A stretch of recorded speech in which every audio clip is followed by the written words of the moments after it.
There are moments in life when everything we hold onto begins to slip away.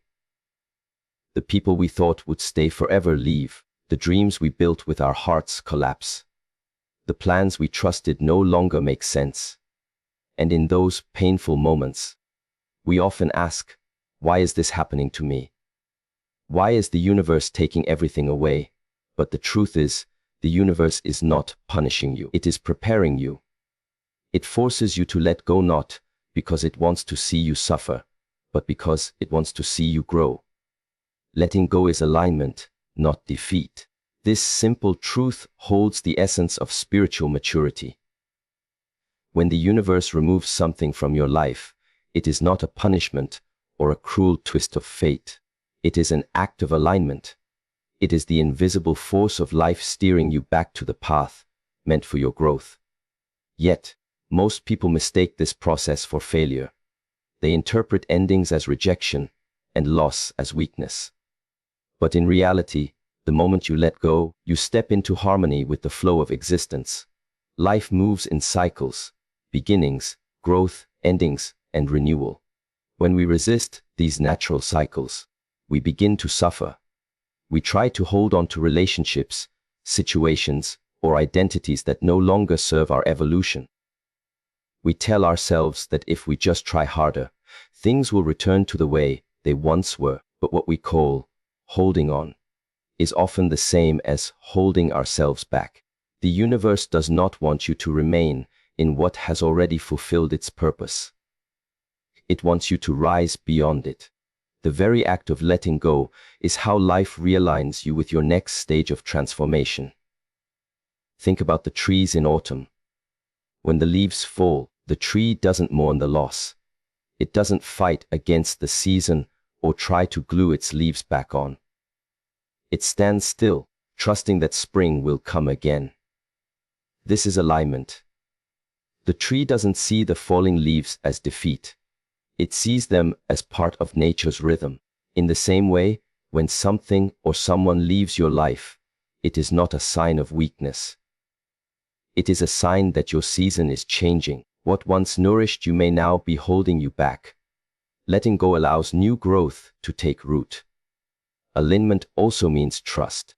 To let go is to trust that there is meaning beyond what your eyes can see. The universe does not remove something valuable without replacing it with something essential.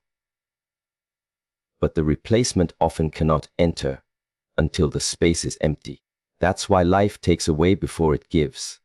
It clears away the old energy so the new can flow in. You may not see it immediately, but every loss hides a hidden gift. The pain of release is the birth of clarity. When you understand that letting go is alignment, you stop fighting against life. You begin to recognize that what is meant for you will stay effortlessly, and what leaves was never yours to begin with. You stop chasing and start allowing, and in that allowing, peace begins to blossom. You feel lighter, more open, and deeply connected to the rhythm of the universe. So the next time you are forced to release something, remember, it is not the end of your story, it is a recalibration. It is life's way of saying, you are ready for something higher.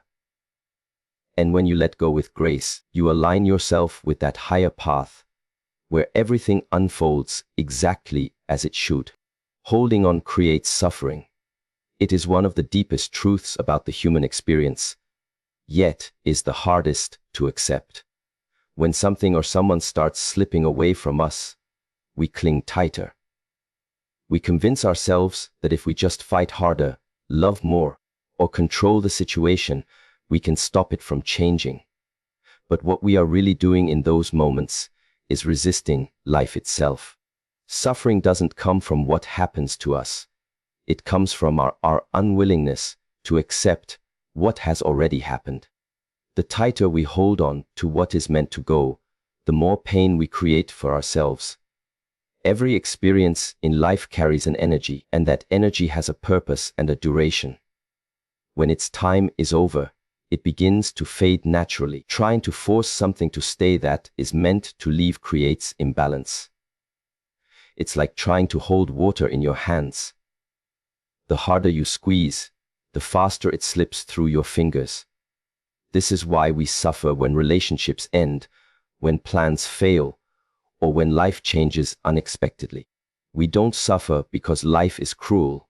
We suffer because we cannot let go of our attachment to how we wanted things to be. We build stories around what should have happened, and in doing so, we separate ourselves from the truth of what is.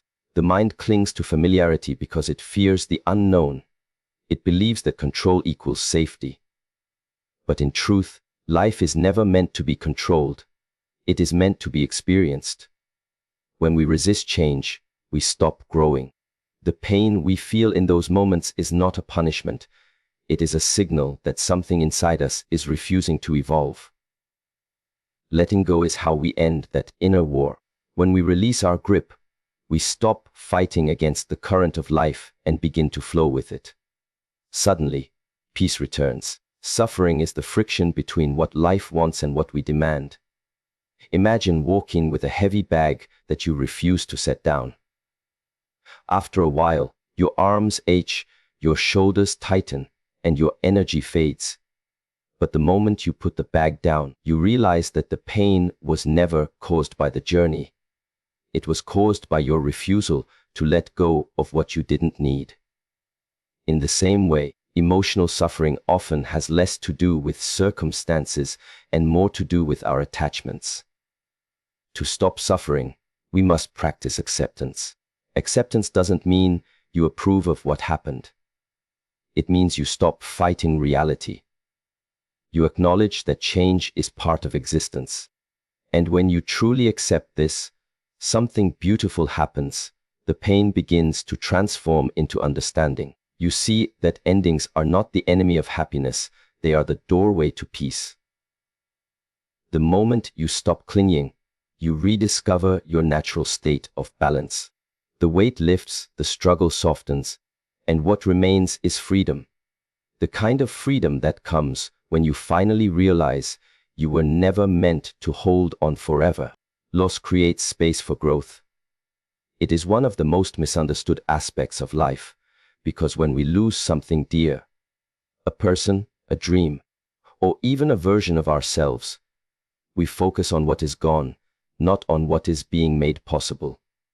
Yet every loss carries within it a hidden invitation, an opening for transformation. Growth does not occur in comfort. It occurs in the spaces left empty after something has ended. Just as a seed must first break apart before it can sprout, you too must sometimes experience the breaking before you can expand to who you are meant to become. When life takes something away, it is not taking it to punish you. It is clearing space. You cannot fill a cup that is already full. In the same way, the universe cannot bring new lessons, relationships, or opportunities into your life while you are still holding on to what has already served its purpose. The emptiness you feel after loss is actually sacred ground. It is the space where something new is meant to take root. But for this to happen, you must stop seeing loss as destruction and start seeing it as transformation. Think of a forest fire. When it sweeps through the trees, it seems like devastation. Everything burns, everything falls. But after the smoke clears, the soil is richer, the light is stronger, and new life begins to grow where the old once stood. Nature teaches us that destruction and creation are not opposites. They are part of the same cycle. In your own life, when something falls away, it often makes room for something deeper and truer to emerge. The relationship that ended may create the space for you to rediscover yourself. The dream that failed may open your eyes to a path that suits your soul better. Growth always follows loss when the heart is willing to stay open. However, most people resist this process. They fill the emptiness too quickly, with distractions, with new attachments, with noise, because the silence after loss feels unbearable. But silence is where the seeds of growth are planted. If you can sit in that stillness, If you can face your pain without running from it, you will begin to notice subtle changes taking place within you. You become stronger, wiser, and more compassionate. You begin to see that what you lost was never truly yours to keep. It was a lesson, a chapter, a step on your journey. Loss teaches humility and resilience. It strips away illusions, forcing you to see what truly matters. It reminds you that everything in life is temporary, and that clinging to permanence only brings suffering. But in that realization, something beautiful happens. You begin to live more fully. You stop taking moments for granted. You love deeper, appreciate more, and trust the unfolding of life. So, when you lose something, don't curse the emptiness it leaves behind. Honor it, because in that space, where something ended, your new self is quietly being born. Trust the unseen plan. This is perhaps one of the hardest lessons life teaches, because human beings are wired to seek control and certainty. We want to know why things happen, how they will unfold, and when our pain will finally make sense. But the truth is, the universe doesn't always show you the full picture. It gives you pieces, moments, experiences, and choices that may seem confusing or painful in isolation, but are perfectly aligned in the greater scheme of your journey. To trust the unseen plan means to surrender the need for immediate understanding and to believe that there is wisdom behind every twist and turn of your path. When something doesn't go the way you expected, it's natural to feel disappointed or even betrayed. We ask ourselves, why would this happen if I did everything right? But life doesn't move according to the rules of logic. It moves according to purpose. Sometimes, the universe redirects you not because you're wrong, but because there's something higher waiting for you. A delay might be protection. A rejection might be redirection. What feels like a detour is often the most direct path to where you truly belong. But you can only see that when you look back.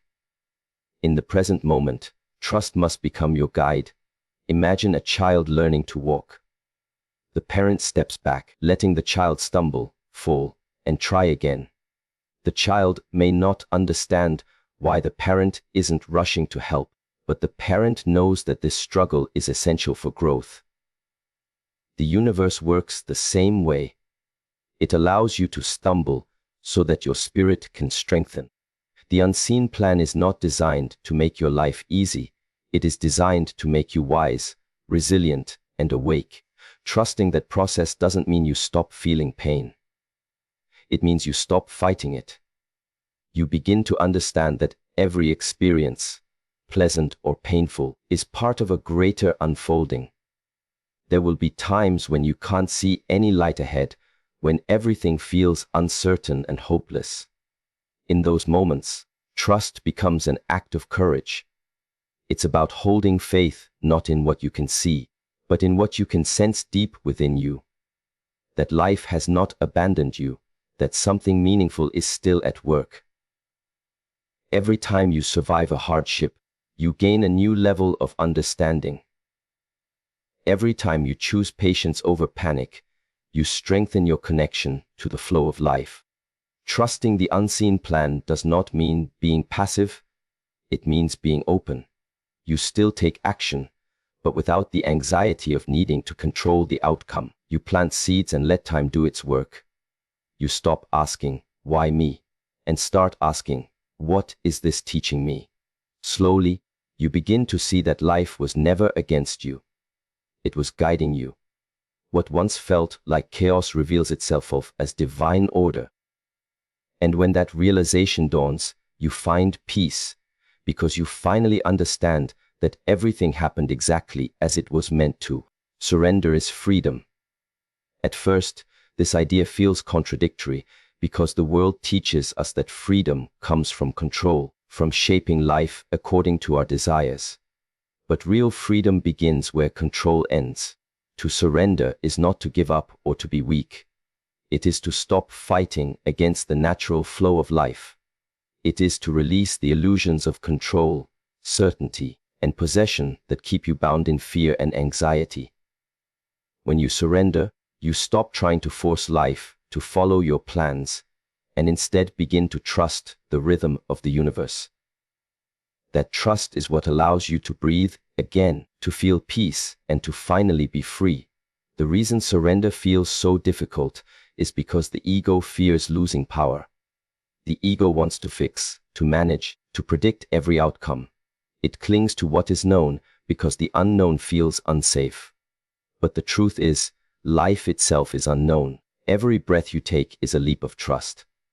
The sun rises, your heart beats, the world moves. All without your control.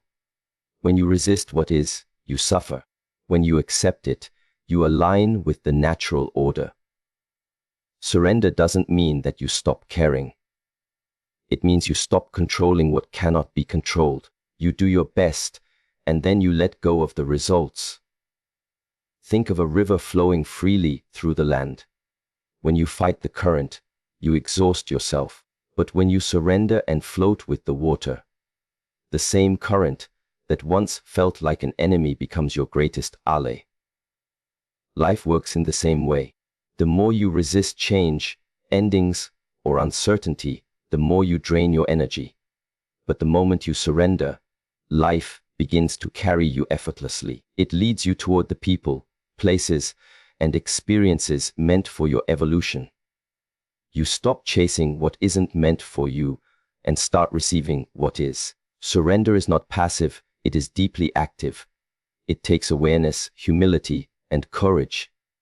It's the moment you say, I don't have to understand everything right now. I trust that this experience is leading me somewhere meaningful. In that moment, fear begins to dissolve because fear only exists in the struggle for control. The energy you once spent on resistance transforms into inner stillness. That stillness becomes clarity, and from that clarity comes freedom. The freedom to live fully in the present moment, unburdened by the past or the future. True freedom has nothing to do with getting everything you want. It has everything to do with finding peace, no matter what happens. When you surrender, you stop identifying with outcomes and start identifying with presence. You realize that life's flow has always been guiding you, even when it felt uncertain. You stop saying, "Why me?" and begin to whisper, "Thank you." That is the beauty of surrender. It does not chain you. It liberates you. It gives you back your peace, your balance, and your true power, the power to live in harmony with life as it unfolds.